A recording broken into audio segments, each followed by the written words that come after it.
Vamos a ver un video. Muy buenos días a todos los hermanos que están también conectados a través del Facebook. Y vamos a ver un videito introductorio. Es un videito que tiene que ver con la vida de Daniel y sus amigos. Así que vamos a tratar este tema en este día. Voy a compartir la pantalla, el video, y vamos a ver este video introductorio.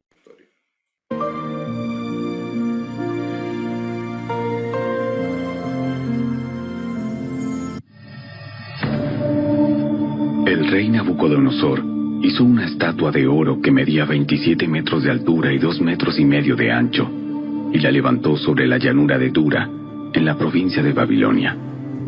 Luego envió mensajes a los altos funcionarios, autoridades, gobernadores, asesores, tesoreros, jueces y magistrados, y a todos los funcionarios provinciales, para que asistieran a la dedicación de la estatua que había levantado. De modo que todas estas autoridades vinieron y se pusieron de pie ante la estatua que el rey Nabucodonosor había levantado. Entonces, un vocero proclamó: gente de todas las razas, naciones y lenguas, escuchen el mandato del rey. Cuando oigan tocar la trompeta, la flauta, la cítara, la lira, el arpa, la zampoña y otros instrumentos musicales, inclínense rostro en tierra y rindan culto a la estatua de oro del rey Nabucodonosor. Cualquiera que se rehúse a obedecer será arrojado inmediatamente a un horno ardiente. Así que al sonido de los instrumentos musicales, toda la gente, de cualquier raza, nación o lengua, se inclinó rostro en tierra y rindió culto a la estatua de oro que había levantado el rey Nabucodonosor. Sin embargo, algunos de los astrólogos se presentaron ante el rey y denunciaron a los judíos. Dijeron al rey Nabucodonosor: ¡Que viva el rey! Usted emitió un decreto que exige a todo el pueblo inclinarse y rendir culto a la estatua de oro al oír tocar la trompeta, la flauta, la cítara, la lira, el arpa, la zampoña y otros instrumentos musicales. Ese decreto también establece que quienes se rehúsen a obedecer serán arrojados dentro de un horno ardiente. Pues hay algunos judíos, Sadrach, Mesach y Abed-Nego, a los que usted puso a cargo de la provincia de Babilonia, que no le prestan atención, Su Majestad. Se niegan a servir a los dioses de su majestad, no rinden culto a la estatua de oro que usted ha levantado. ¡Ah! y ordenó que trajeran ante él a Sadrach, Mesach y Abed-Nego. Cuando los trajeron, Nabucodonosor les preguntó: ¿Es cierto, Sadrach, Mesach y Abed-Nego, que ustedes se rehúsan a servir a mis dioses y a rendir culto a la estatua de oro que he levantado? Les daré una oportunidad más para inclinarse y rendir culto a la estatua que he hecho cuando oigan el sonido de los instrumentos musicales. Sin embargo, si se niegan, serán inmediatamente arrojados al horno ardiente. Y entonces, ¿qué Dios podrá rescatarlos de mi poder? Oh, Nabucodonosor, no necesitamos defendernos delante de usted. Si nos arrojan al horno ardiente, el Dios a quien servimos es capaz de salvarnos. Él nos rescatará de su poder, Su Majestad. Pero aunque no lo hiciera, deseamos dejar en claro ante usted que jamás serviremos a sus dioses ni rendiremos culto a la estatua de oro que usted ha levantado. Entonces Nabucodonosor se enfureció tanto con Sadrach, Mesach y Abed-Nego que el rostro se le desfiguró a causa de la ira. Mandó calentar el horno 7 veces más de lo habitual. Entonces ordenó que algunos de los hombres más fuertes de su ejército ataran a Sadrach, Mesach y Abed-Nego y los arrojaran al horno ardiente. Así que los ataron y los arrojaron al horno, totalmente vestidos con sus pantalones, turbantes, túnicas y demás ropas. Ya que el rey, en su enojo, había exigido que el horno estuviera bien caliente, Las llamas mataron a los soldados mientras arrojaban dentro a los 3 hombres. De esa forma, Sadrac, Mesac y Abed-Nego, firmemente atados, cayeron a las rugientes llamas. De pronto, Nabucodonosor, lleno de asombro, se puso de pie de un salto y exclamó a sus asesores: ¿No eran 3 los hombres que atamos y arrojamos dentro del horno? Sí, Su Majestad. Sí, Su Majestad. Así es. ¡Miren! Yo veo a 4 hombres desatados que caminan en medio del fuego sin sufrir daño. Y el 4.º hombre se parece a un dios. Entonces Nabucodonosor se acercó tanto como pudo a la puerta del horno en llamas y gritó: Sadrac, Mesac y Abed-Nego, siervos del Dios Altísimo, salgan y vengan aquí. Así que Sadrac, Mesac y Abed-Nego salieron del fuego. Entonces los altos funcionarios, autoridades, gobernadores y asesores los rodearon y vieron que el fuego no los había tocado. No se les había chamuscado ni un cabello, ni se les había estropeado la ropa. Ni siquiera olían a humo.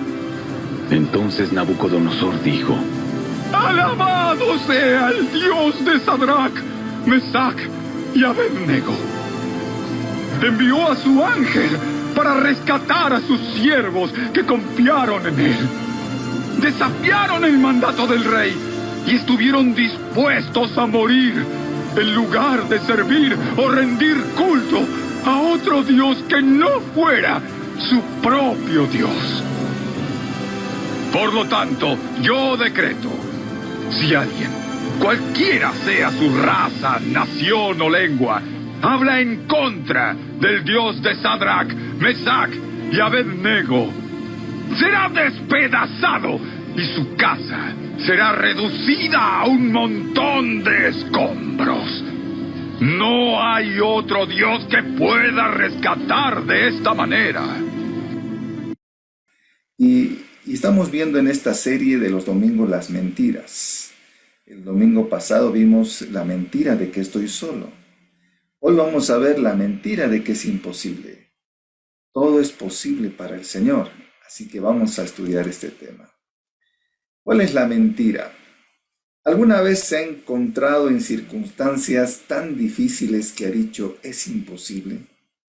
No veo salida. Mejor tiro la toalla. Tal vez ha tratado de cambiar su carácter, pero sin éxito. O dice: he fracasado. No he sido un buen padre. No he sido un buen esposo, un buen hijo. ¿Se ha sentido alguna vez como un perdedor? ¿Se ha sentido frustrado por no poder lograr la victoria en su vida cristiana cuando otros parecen haber alcanzado, ¿no? Y la lista puede continuar, ¿sí o no? Y puede ser más larga la lista de palabras que tú has dicho en tu vida: soy un fracaso, ¿no? Y parece que las cosas son imposibles. Pero ¿cuál es la respuesta? La respuesta que la Biblia te dice, la respuesta que Dios te dice es verdad, tú no puedes, pero Dios sí puede. Como hemos visto en este video, tremendo lo que ha pasado. Parecía imposible que estos hombres no se quemaran, pero para Dios no fue así. Dios los libró, y ahí vemos a este rey Nabucodonosor que declaró que realmente Dios es el Dios verdadero. Y en Isaías capítulo 41, versículo 13 dice esta palabra: no temas, que yo te voy a ayudar. Y esa es la palabra que nunca tenemos que olvidarnos, mis hermanos. Que el Señor te está diciendo en este día: no temas, que yo te voy a ayudar. A lo largo de la historia vemos lo que Dios ha hecho. Y estos 3 jóvenes, por ejemplo, frente al rey de Babilonia, amenazados con ser echados al horno de fuego por desobedecer la orden de adorar a la imagen del rey, vemos cómo el Señor los ha librado con poder y gloria, ¿no? Eso fue lo que hemos visto en este video. ¿Qué hay en su situación actual que le parece imposible? ¿Qué cosas hoy estás pensando que parece imposible para tu vida. Parece imposible que cambie tal persona, parece imposible que cambie esta situación. Muchas cosas quizás tú estás pensando si te pregunto, ¿qué cosas parecen imposibles en este momento en tu vida? Pero ¿qué dice la palabra de Dios? En Romanos capítulo 8, versículo 31 dice, ¿qué pues diremos a esto? Si Dios es por nosotros, ¿quién contra nosotros? El Señor te está diciendo en esta mañana que el Señor está contigo. El Señor está contigo y no hay nadie quien pueda derrotar a Dios. Dios está contigo.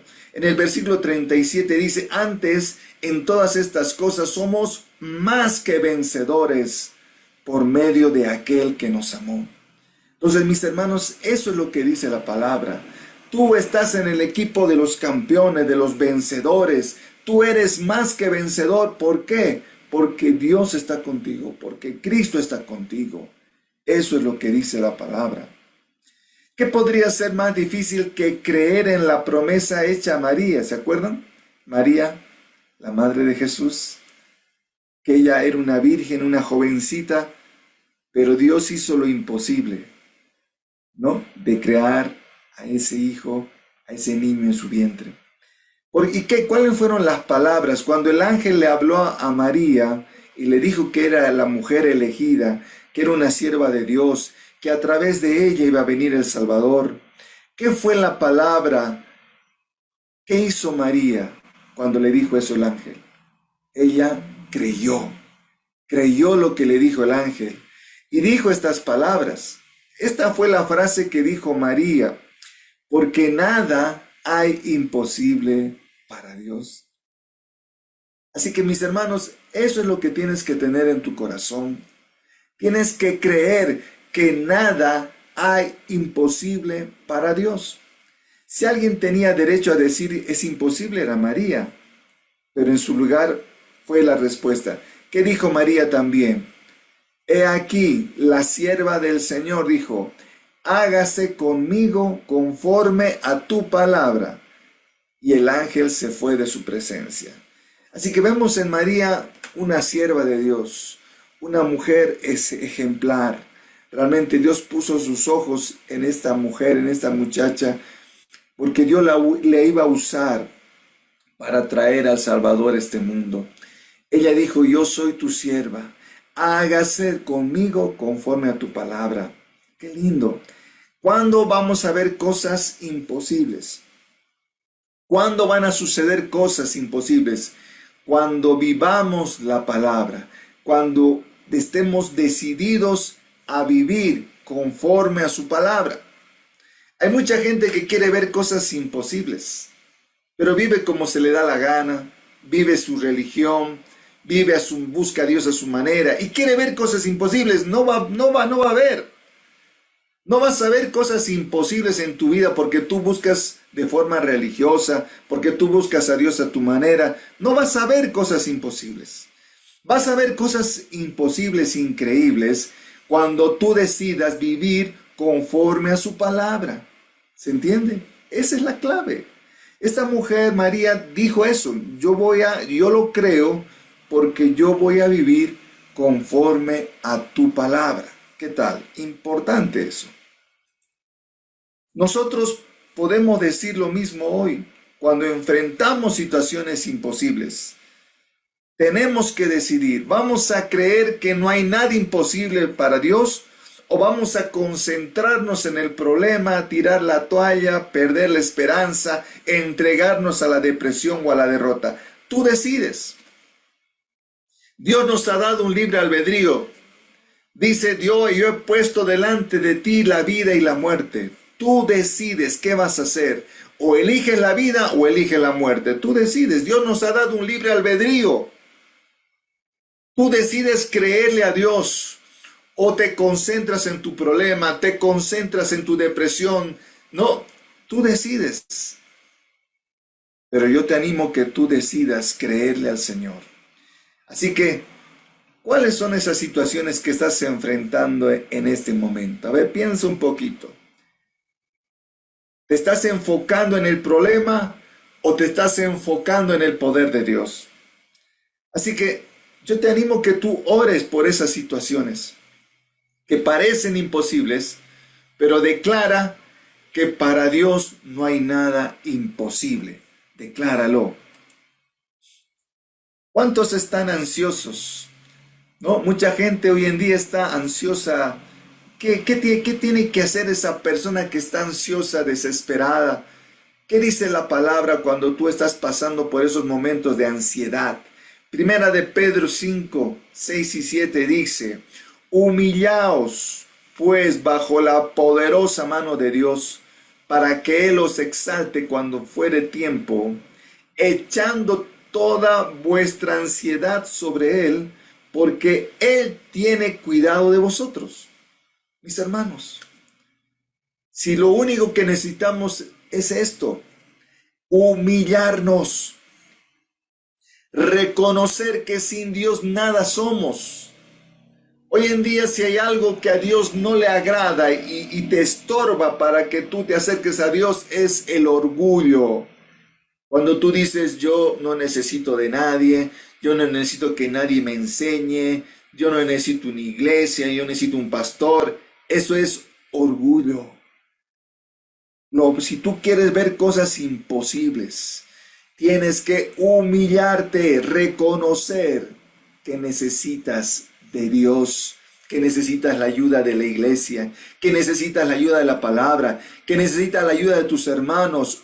Sé humilde, humíllate bajo la poderosa mano de Dios. Echa toda tu ansiedad sobre Él. No estés llevando tú la carga. No quieras solucionar las cosas con tus fuerzas. No vas a lograr nada si tú quieres hacer las cosas con tus fuerzas.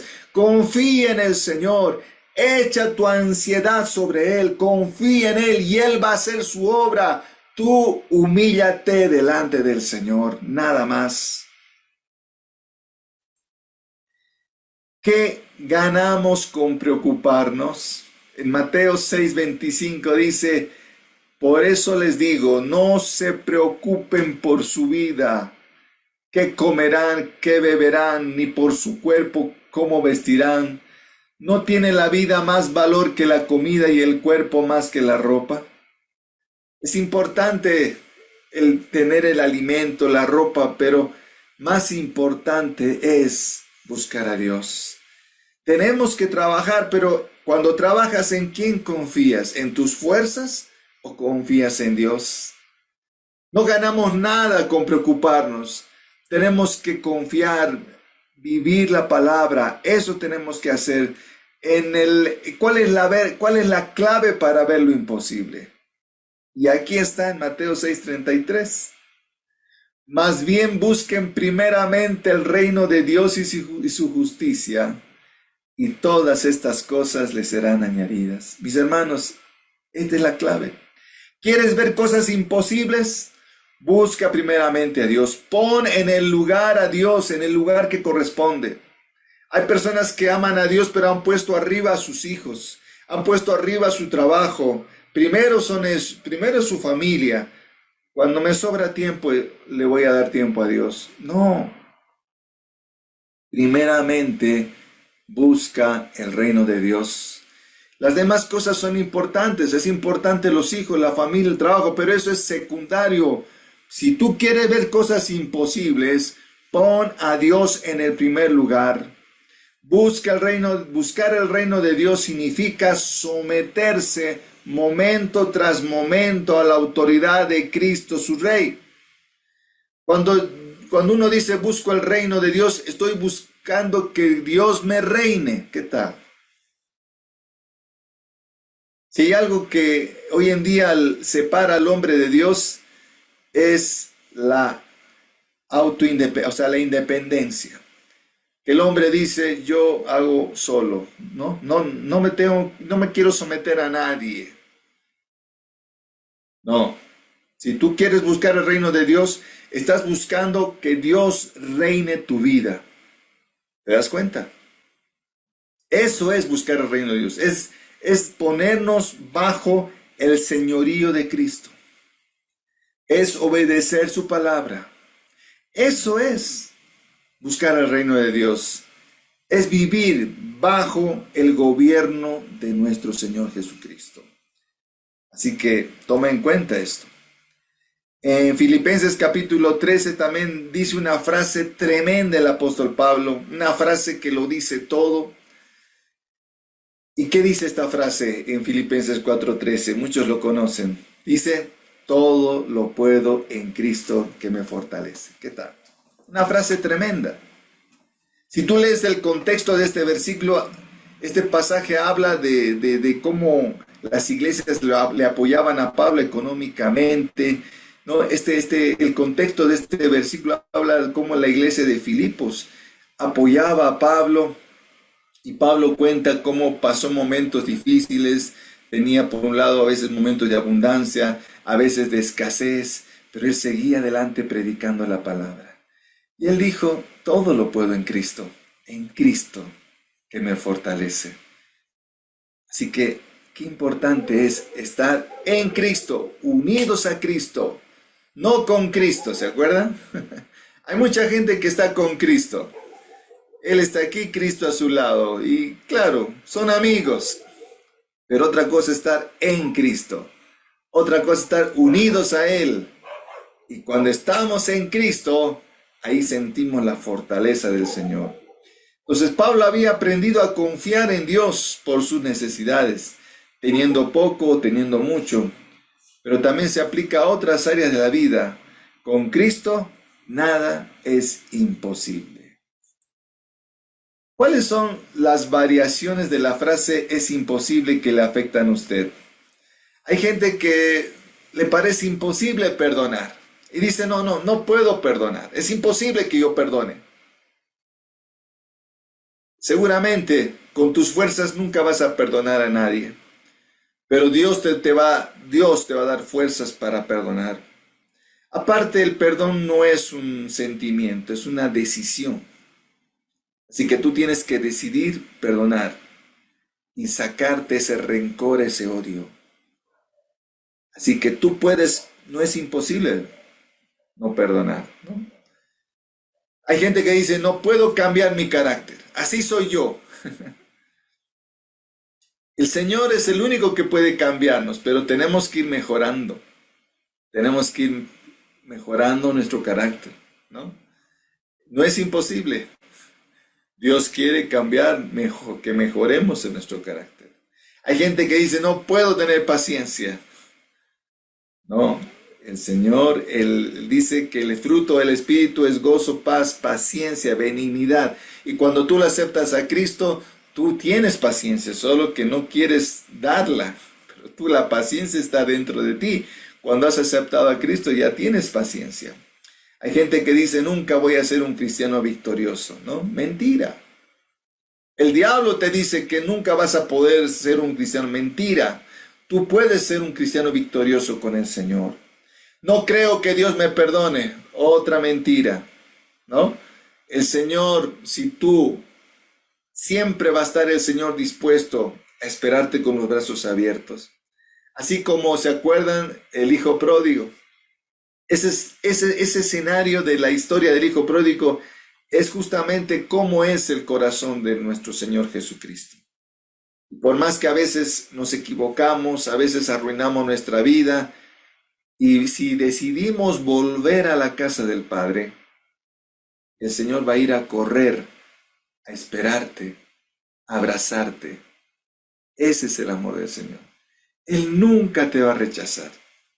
No importa lo que hayas hecho, Él va a estar siempre esperando que tú vuelvas a la casa del Padre para darte un abrazo, para perdonarte. Ese es nuestro Dios. Hay gente que dice, mis problemas familiares no tienen remedio. Mentira. No creas esa mentira. Hay remedio. No será no será tan rápido. Tarde o temprano viene la respuesta. Sigue perseverando en la oración. No creo que Dios me pueda usar. Otra mentira, ¿no? Que soy así, que soy asá. No. Dios te quiere usar. Dios va a hacer que tú seas un líder. Y el objetivo de esta iglesia virtual, por si acaso, no es que simplemente yo predique. Dios Dios quiere que tú seas levantado como un líder, que tú aprendas la palabra de Dios, que tú estudies los libros de discipulado y que tú discipules a otros. Ese es el objetivo de esta clase, de estas reuniones virtuales, es que tú te conviertas en un discipulador. Hay gente que dice, no puedo vencer mi adicción a la pornografía. Hay tantas cosas que están dañando hoy en día, pero el Señor es capaz, se puede, no es imposible que tú seas libre de adicciones como la pornografía. Hay gente que dice, nunca voy a tener buenos amigos. Mentira. No, vas a tener buenos amigos que te amen, que busquen lo mejor. Desecha esos malos amigos que te están queriendo destruir tu vida. No, busca buenos amigos que realmente te animen, te levanten, te edifiquen, no que te destruyan. No veo la salida para mejorar mis finanzas. Sí, es verdad, hay gente que hoy en día está sufriendo en las finanzas porque confían en sus fuerzas, porque nunca dan al Señor, porque nunca siembran en la obra. Obviamente, si tú no siembras en la obra, no vas a cosechar. Y tú después dices, me falta, te va a faltar hasta que tú no vivas la palabra, porque dice la palabra que debemos sembrar en la obra del Señor y vamos a recibir la cosecha. Pero si no siembras, no te quejes. Aprende a sembrar en el reino de Dios y vas a recibir la cosecha. Así que hay mucha gente que dice, no tengo, no me alcanza, es porque no estás sembrando en la obra del Señor. Así que yo quiero animarte que tú empieces a sembrar en la obra del Señor. No puedo vencer las tentaciones. Cuando más te llenes del Señor, cuando más tengas fuerzas, la tentación no va a tener fuerzas. Pero si tú estás débil espiritualmente, obviamente que vas a caer redondo en la tentación.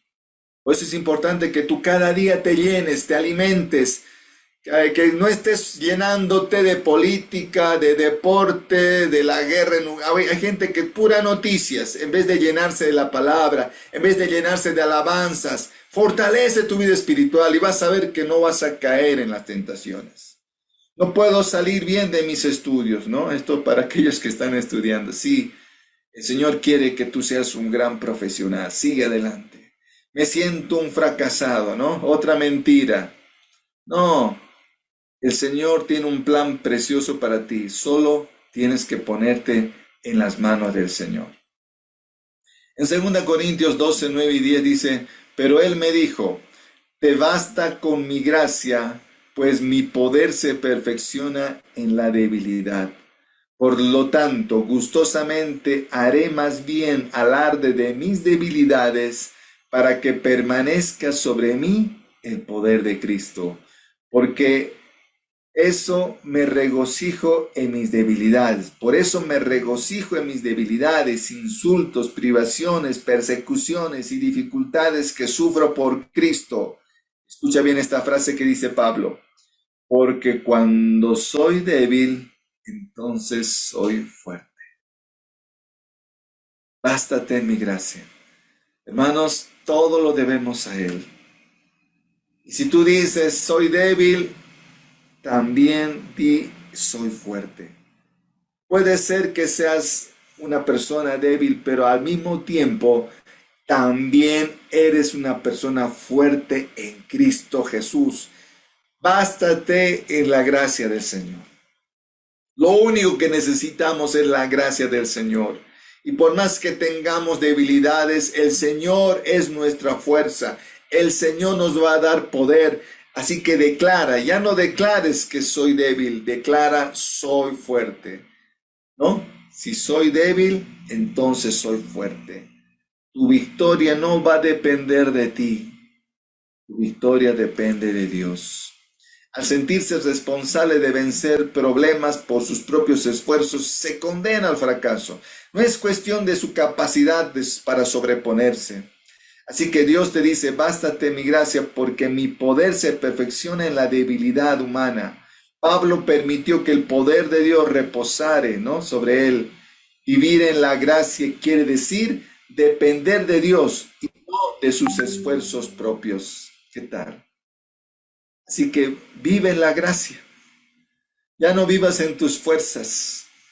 Ya no estés, hay personas que dicen, ¿cómo estás? Se le pregunta, estoy luchando. No, ya no luches. Disfruta de la gracia, disfruta de la presencia de Dios, llénate de la presencia, ya no estés pensando en las cosas imposibles. Piensa en la presencia de Dios, llénate del Señor, no pienses en los problemas, y piensa en el Señor. Disfruta de la presencia de Dios. Yo te animo a que hagas eso. Para terminar, estoy dispuesto a decir, cuando soy débil, entonces soy fuerte. ¿Estás dispuesta a decir eso? Reconocer que somos débiles, sí, somos humanos, pero también somos fuertes en Cristo Jesús. No me enfocaré mi atención en mis problemas o limitaciones, sino en el poder de Dios, quien me dice, no temas, yo te ayudo. Creo que todo lo puedo en Cristo que me fortalece.